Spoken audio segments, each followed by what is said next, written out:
ನಾವು ಜೈವಿಕ ಗೊಬ್ಬರಗಳಲ್ಲಿ 3-4 ವಿಧ ಬರ್ತದೆ.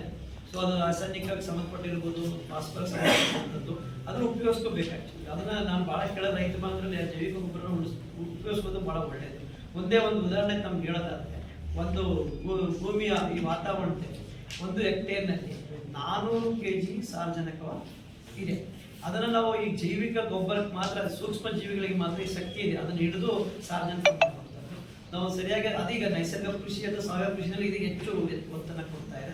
ಸೊ ಹಾಗಾಗಿ ನಾವು ಅದನ್ನು ಬಳಸ್ಕೋದು ಕಲ್ತ್ಕೋಬೇಕು. ಏನೇ ನಮ್ಮಲ್ಲಿರೋ ಸಂಪತ್ತು ನಾವು ಹೇಗೆ ಬಳಸ್ಕೋಬೇಕು ಅನ್ನೋದು ಮೊದಲನೇದಾಗಿ ನಾವು ರೈತರು ತಿಳ್ಕೋಬೇಕಾಗ್ತದೆ. ಈ ನಿಟ್ಟಿನಲ್ಲಿ ನಾವು ಸಾಕಷ್ಟು ಅವರಿಗೆ ಮಾಹಿತಿಯನ್ನು ನೀಡ್ತಾ ಇದ್ದೀವಿ. ಮತ್ತೆ ಈಗ ಅದೇ ರೀತಿ ಈಗ ಒಂದು ಗಿಡಕ್ಕೆ ನಾವು ಬೇಕಾಗಿರೋದು ಬರೀ 1 ಎಕರೆ ಪ್ರದೇಶ ಬೇಕಾದ್ರೆ 40ರಿಂದ ಅಥವಾ ಮ್ಯಾಕ್ಸಿಮಮ್ ಅಂದರೆ 70 kg ಅಷ್ಟೇ. ಆದರೆ 200 kg ಸಾರಜನಕವನ್ನು ನಾವು ಸ್ಥಿರೀಕರಣ ಮಾಡೋದು ಹೇಗೆ ಅನ್ನೋದು ನಾವು ಸಾಧ್ಯತೆ ಇದೆ. ಅದನ್ನು ನಾವು ನ್ಯಾಚುರಲ್ ರಿಸೋರ್ಸ್ ಅಂತ ಹೇಳ್ತೀವಿ, ಪ್ರಕೃತಿ ಸಂಪತ್ತನ್ನು ಉಪಯೋಗಿಸ್ಕೋಬೇಕಾಗುತ್ತೆ. ಜೊತೆಗೆ ಈ ಸರಿ ನಾವು ಕೃಷಿನಲ್ಲಿ ಸಾಕಷ್ಟು ಸಾವಯವ ಕೃಷಿ ಇರ್ಬೋದು, ನೈಸರ್ಗಿಕ ಕೃಷಿ ಪ್ರಾತ್ಯಕ್ಷತೆ ಇದೆ, ಬಹುಬೆಳೆ ಪದ್ಧತಿ ಅದು ಬಹಳ ಮುಖ್ಯ. ಇವತ್ತು ಯಾಕೆ ರೈತ ನಷ್ಟವಂತಂದ್ರೆ ಎಲ್ಲರೂ ಏಕ ಬೆಳೆಗೆ ಹೋಗ್ಬಿಟ್ವಿ ನಾವು. ಏಕ ಬೆಳೆಯಲ್ಲಿ ಏನಾಗ್ತದೆ ಅಂದ್ರೆ, ಒಂದು ನಿಮಗೆ ಉತ್ಪಾದನಾ ವೆಚ್ಚ ಜಾಸ್ತಿ ಆಗಿದ್ದೇ ಇರುತ್ತೆ, ಬಟ್ ನೀವು ಅದನ್ನಲ್ಲಿ ಸ್ವಲ್ಪ ಹೆಚ್ಚುವರಿ ಶ್ರಮ ವಹಿಸಿದ್ರೆ ನಿಮ್ಗೆ ಆದಾಯ ಜಾಸ್ತಿ ಇರುತ್ತೆ. ಹಾಗಾಗಿ ಬಹುಬೆಳೆ ಪದ್ಧತಿ ಬಹಳ ಮುಖ್ಯ. ಬಹುಬೆಳೆ ಪದ್ಧತಿಗೆ ಹೋಗಿದ್ರೆ ರೈತರಿಗೆ ಬಹಳ ಅನುಕೂಲ ಆಗ್ತದೆ. ಮತ್ತೆ ಸಮುದಾಯ ಕೃಷಿ ಅಂದ್ರೆ ಗುತ್ತಿಗೆದಾರರ ಕೃಷಿ. ಇದು ನನ್ನ ನಾನು ಇಸ್ರೇಲ್ನಲ್ಲಿ ಇದ್ದಾಗ ನೋಡ್ಬೇಕಂತ ಒಂದು ಮುಂದಿನ ದಿನಗಳಲ್ಲಿ ನಾವು ಸಮುದಾಯ ಕೃಷಿಗೆ ಹೋಗ್ಬೇಕಾಗುತ್ತೆ. ಅದನ್ನ ಹೆಚ್ಚು ವಿವರವನ್ನ ಮುಂದಿನ ದಿನಗಳು ನಾವು, ಯಾಕಂದ್ರೆ ಎಷ್ಟೋ ಜನ ವ್ಯವಸಾಯ ಮಾಡಕ್ಕೆ ಬಿಟ್ಬಿಟ್ಟಿದ್ದಾರೆ. ಈ ಖಾಲಿ ಭೂಮಿ ತಗೊಂಡು ಒಂದು 5 ಎಕರೆ 10 ಎಕರೆ ಜಮೀನು ತಗೊಂಡು 1 ಎಕರೆ ಪ್ಲಾಟ್ ಮಾಡಿಕೊಂಡು ಸಮುದಾಯ ಕೃಷಿ ಮಾಡೋದಕ್ಕೆ ಒಂದು ಹೇಗೆ ಮಾಡಬೇಕು ಅಂತ ಒಂದು ರೂಪರೇಷೆ ಮಾಡ್ತಾ ಇದ್ದೀವಿ. ಅದು ಒಂದು ಬಹಳ ಮುಖ್ಯವಾಗಿ ಮಾಡುವಂಥದ್ದು. ಮತ್ತೆ ನೀರಾವರಿ ಪದ್ಧತಿಗಳು, ಇದ್ರ ಜೊತೆಗೆ ಈ ಸರಿ ನಾವು ಮಲೆನಾಡು ನಮ್ಗೆ ಏನಾಗಿದೆ, ಕೊಡಗು ನಮ್ಮ ಇದಕ್ಕೆ ಸೇರಿರೋದ್ರಿಂದ ಕಾಫಿ ಮತ್ತು ಸಾಂಬಾರು ಬೆಳೆಗಳ ತಂತ್ರಜ್ಞಾನಗಳಿರ್ಬೋದು. ಮತ್ತು ಈಗೇನಾಗಿದೆ, ಏನು ಸಾವಯವ ಗೊಬ್ಬರ ನಾವು ತರಗನ್ನ ಸುಡ್ತಾ ಇದ್ದೀವಿ, ಅದೇ ಸಡಗನ ಸುಡೋದನ್ನ ಹೇಗೆ ಅದನ್ನಲ್ಲೇ ಮಲ್ಚ್ ಮಾಡಿ ಮಾಡುವಂಥದ್ದು ತಂತ್ರಜ್ಞಾನ ಇದೆ. ಅದಕ್ಕೆ ಬೇಕಾದ ಸೂಕ್ಷ್ಮ ಜೀವಿಗಳು ಅದನ್ನು ಬಳಸ್ಕೊಂಡು ಮಾಡುವಂಥದ್ದು. ಮತ್ತು ಹೈಟೆಕ್ ತೋಟಗಾರಿಕೆ ಅದು ಬಹಳ ಪ್ರಾತ್ಯಕ್ಷಿತೆ, ಸುಧಾರಿತ ಮೇಲಿನ ತಳಿಗಳ ಬಗ್ಗೆ ಮಾಹಿತಿ ಇದೆ ಮತ್ತು ತಾಂತ್ರಿಕತೆಗಳು. ಇದು ಜೊತೆಗೆ ಈ ಸರಿ ಸಿರಿಧಾನ ಮೇಳವನ್ನು ನಾವು ಆಚರಿಸ್ತಾ ಇದ್ವಿ ಈ ಒಂದು ಇದರಲ್ಲಿ. ಮತ್ತು ವಿಸ್ಮಯಕಾರಿ ಕೀಟ ಪ್ರಪಂಚ ಅದೊಂದು ಬಹಳ ಚೆನ್ನಾಗಿ ಮಾಡಿದ್ದಾರೆ.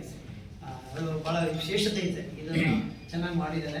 ಮತ್ತು ಜೇನು ಕೃಷಿ, ಹೈಟೆಕ್ ನರ್ಸರಿ ಪ್ರದರ್ಶನ, ಕೃಷಿ ಯಂತ್ರೋಪಕರಣಗಳು. ಏನಾಗಿದೆ, ಎಲ್ಲ ಕಡೆ ನಾವು ಹೇಳೋದು ವ್ಯವಸಾಯ ಮಾಡಪ್ಪ ಅಂದರೆ ಈಗ ಎಷ್ಟು ಸಣ್ಣದ ಎಕ್ವಿಪ್ಮೆಂಟ್ ಬಂದಿದೆ ಅಂದರೆ, ಚಿಕ್ಕ ವಯಸ್ಸಿನವರು ಯಾರೋ ಒಂದು ವಯಸ್ಸಾದರೂ ಸಹ ವ್ಯವಸಾಯ ಮಾಡ್ತಾರೆ.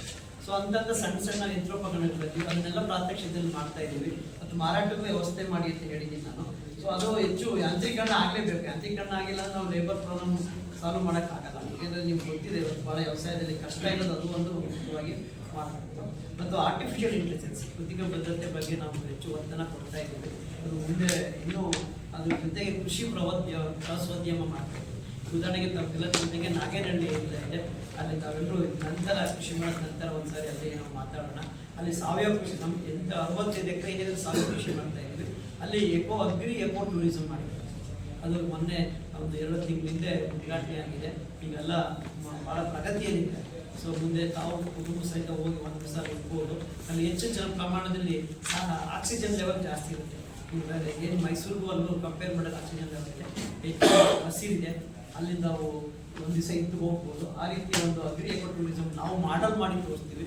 ಅದೇ ರೀತಿ ರೈತರು ಮಾಡಬೇಕು ಅಂದರೆ ಅವರಿಗೆ ಒಂದು ತಂತ್ರಜ್ಞಾನ ಹೇಗೆ ಮಾಡಬೇಕು ಮತ್ತು ಅದಕ್ಕೆ ಬೇಕಾದ ಸಲಕರಣೆಗಳು ಏನು ಬೇಕು ಅಂತ ಮಾಹಿತಿಯನ್ನು ನೀಡಬೇಕು, ಅದನ್ನು ಅನುಕೂಲ ಮಾಡಿಕೊಡ್ತೀವಿ. ಮತ್ತೆ ಬರೋದಿಲ್ಲ. ಆಮೇಲೆ ಈ ಗೊನೆಗಳು ಉದ್ದ ಇದ್ದು ಎಲ್ಲ ಕಾಳುಗಳು ಒತ್ತೊತ್ತಾಗಿರೋದ್ರಿಂದ ಇಳುವರಿ ಜಾಸ್ತಿ. ಅದು ನಮಗೆ ಭಾಳ ಮುಖ್ಯವಾದದ್ದು. ಈ 1 ಎಕರೆಗೆ ಇದರಲ್ಲಿ ಕನಿಷ್ಠ 35ರಿಂದ 40 ಕ್ವಿಂಟಾಲ್ ಇಳುವರಿ ಬರುವಂಥ ಕೆಪಾಸಿಟಿ ಇದೆ. ಹೀಗಾಗಿ ನಾವು ಇದು ವಸ್ತು ಕ್ಯಾರೇಜ್ 11 ಹೈಬ್ರಿಡು ಇಳುವರಿ ಜಾಸ್ತಿ. ಮತ್ತು ಕಾಳು ಮಧ್ಯಮ ಸಣ್ಣ ಅಂತೀವಿ. ಮಧ್ಯಮ ಸಣ್ಣ ಇರೋದ್ರಿಂದ ಇದು ನಮ್ಮ ಇಲ್ಲಿ ಪ್ರದೇಶಕ್ಕೆ ಹೊಂದಿಕೆ ಆಗೋಂಥದ್ದು. ಊಟದ ಕ್ವಾಲಿಟಿ ತುಂಬ ಚೆನ್ನಾಗಿದೆ. ನಾವೀಗಾಗಲೇ ಅನ್ನ ಮಾಡಿಸಿ ನೋಡಿದ್ದೀವಲ್ಲ, ಊಟದ ಕ್ವಾಲಿಟಿ ಚೆನ್ನಾಗಿದೆ. ರೈತರಿಗೆ ಇದನ್ನು ನಾವೀಗಾಗಲೇ ಪ್ರಾಯೋಗಿಕವಾಗಿ ಕೊಟ್ಟಿದ್ದೀವಿ. ಇದು ಇನ್ನೂ ನಾವು ಬಿಡುಗಡೆ ಮಾಡಿಲ್ಲ. ಮುಂದಿನ ವರ್ಷ 26ನೇ ಇಸ್ವಿನಲ್ಲಿ ಇದು ಬಿಡುಗಡೆ ಸರ್. ಸರ್ 125ರಿಂದ 130 ದಿನದ್ದು ಮಧ್ಯಮಾವಧಿ. ನಾವೀಗ ಕೇಳೋದೆಲ್ಲ ಮಧ್ಯಮಾವಧಿ ತಳಿಗಳೇ ನಮಗೆ ಬೇಕಾದದ್ದು. ಅದಕ್ಕೆ ನಾವು ಇದು ಮಾಡ್ತಾ ಇದ್ವಿ.